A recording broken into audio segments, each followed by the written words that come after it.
So recently, I was playing a game with a couple of friends, and it was like this card game. I think I don't know the name, but it's one of those card games where there's like questions, and you get to ask someone a question. Or yeah, and the question that was asked to me is, what is one thing that you no longer see like the way you used to, or what is something that your perspective has changed on? And my answer was identity. Like I used to feel like as an individual there was like a true self, like there was this one thing or this one perspective of me that was the real me. Right, like there was real me and there was other me's that I could become once in a while, but that's not me. Like this is me, like that cute, humble, loving, well spoken and all of that. That's the one we want to be, the real us, right? um but then that has changed. I am beginning to form the opinion that there's no real you, and ultimately there's multiple versions of you that could become the real you depending on the circumstances, and that's why you see people act in different ways depending on the situations that you put them in, or depending on the things or parts of them that you trigger.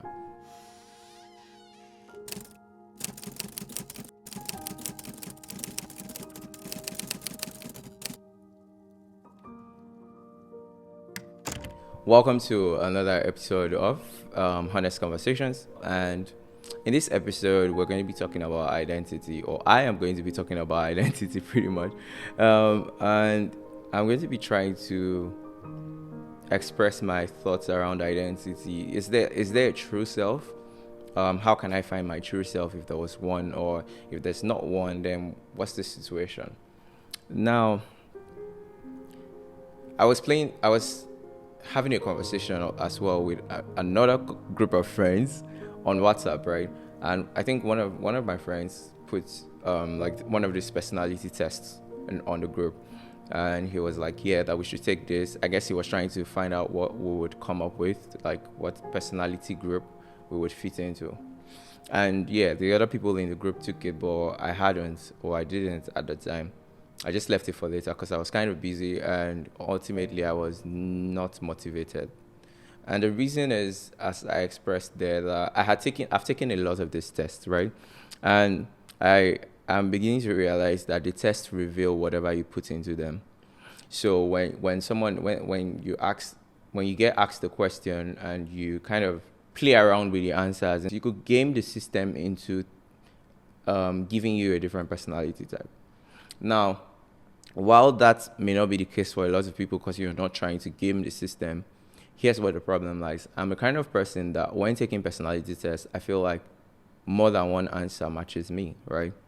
Um, it's like you ask if I am likely to do a certain thing. Are you likely to report a coworker who stole money to your boss, for example? Now, that's a very interesting question because I am likely to do it under circumstances, and I may not even do it under other circumstances. Like, there's no hard rule as regards whether or not I do that. Do you get involved in like confrontational conversations? Yes and no. I do that when I feel like the relationship matters, and I don't when I feel like it's not worth it. So a lot of times when those things are being asked, they are very subjective. So depending on how the question is phrased, I might pick one answer over the other. But here's where it gets interesting. There are personality tests that try to ask you the same question over and over in different forms in order to get an average response from you. So chances are when you ask the question the first time in one form, I picked one answer, and when you asked it in another form, I picked another answer. So a lot of times, there's a personality test I took where it will continue to recycle those questions until it feels like it has reached a definitive average, right? And so ultimately, I began to feel like there's something wrong with personality tests.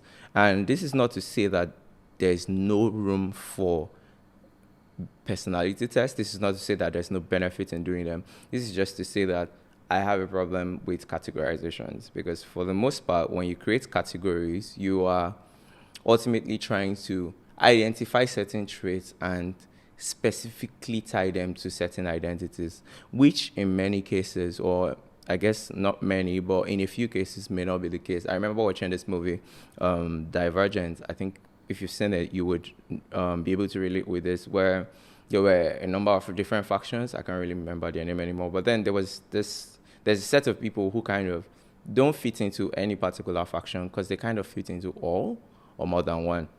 And I think that's how it works with personality too. There is room for a set of people who do not fit into all personality types. Now, where am I going with this? This kind of relates with identity in the sense that growing up, right? The society tries to shape you into certain things that it can name, into certain things that it can identify. It's like, and that's what religion, the schools and institutions all try to do. It starts with on a sexual level, trying to identify you and group you as either male or female, which, okay, let's say we understand that, maybe not. But yeah, that happens. And then you move on. You go into school, further categorizations go on. On a religious level, there's categorizations. Somebody says they're Muslim, there's another person saying they're Christian, somebody says they're an atheist. So there's categorizations on every level, and somehow you begin to adopt these different identities depending on where you are brought up. It depends on what you're being fed, what knowledge you're consuming, what things you're watching, what things you're being told, what your parents are doing around you, the things you see. And so that's my problem with identity. If it is that subjective, then is there really a real me? Like, if everything that I am today is a product of all that I have experienced and learned over the past couple of years, can we say that this is me, this is the real me? What does that even mean? Because if we were to go back and change a couple of parameters, if we were to go back and say, oh, Philip did not drop out of school. If we were to go back and say, Philip never went to university. If we were to go back and say, Philip never learned how to fight. If we were to go back and say, Philip never saw porn ever in his life. Like, what aspects of me would that change? And does that affect the real me? My theory is that it changes a lot. Like, and it is something like I learned a while back about complex systems, right? Complex systems are so complex that even really minute changes like cause exponential like distortion in the systems, which means that if you go back and change something so small, something as small as, oh, Philip is no longer the third child, this is now the last born. Or Philip is no longer the third child, is now the second or first. Like, a change seemingly insignificant like that could disastrously alter whatever Philip was going to become. Maybe for good, maybe for worse, but to strongly change who I am, which means a different set of experiences will birth a different kind of Philip. Now, the question is there any of these Philips that is the real Philip? And I remember having that conversation on that group with a friend after the whole testing, and it was like that. It feels like if you put me in a situation, for example, I would react differently. Like, let's say there was someone provoking me. I very likely would not confront, like, resort of violence and all of that. I would be, like, chill and just, like, whatever. Just really calm through the whole process. Someone else might like be very confrontational and be like, what the hell are you doing? And before you know, it results in some level of violence. His theory was that there's some difference, there's something intrinsically unique about us that makes us react differently to the same stimuli, right? And you can take this as early as like childhood, how like even as children, some like kids can interpret sounds differently, right? And colors. Some people, there's even the part where there's some people that experience sounds as colors, right? And you begin to ask yourself, are those things unique things about your identity? Like, does that mean you're different? And now my theory as regards that still, or what I think is, I don't think that is unique. Now, I think that our understanding as humans is so limited. So is mine. Like, it's so small. I know too little to be able to fathom how complex the behavioral schema of an individual is, right? I can't categorically tell you that changing this thing in this person's life is going to change their behavior in such a way. I could make speculations, but I am so limited as an individual to be able to now, like, categorically tell you that this is how it's going to turn out or something like that, which means that for the most part we cannot assess what really is responsible for someone responding a certain way. You can't categorically say that I as an individual responded differently because I am a different person. I as an individual may have responded differently because as a child I went through some trauma that stopped me from being confrontational.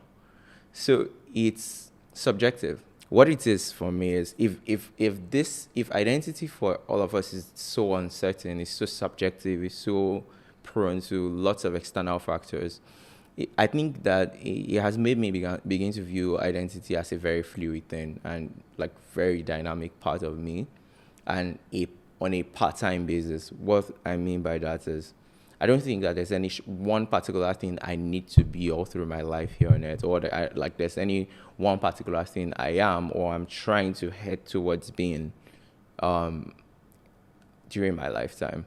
For the most part, I look at my identity as on a part-time basis, right? I think it's something rather than you having a thing that you truly are. I think you evolve through a number of things that you get to become, depending on how life pushes you around, right? I think that rather than saying, oh, this is my identity, you evolve through identities, right? And evolving through identities means that the only identity that matters to you as an individual is the one you are embodying now. So the more important question, instead of who I am, who is the real me, is who do I want to be now?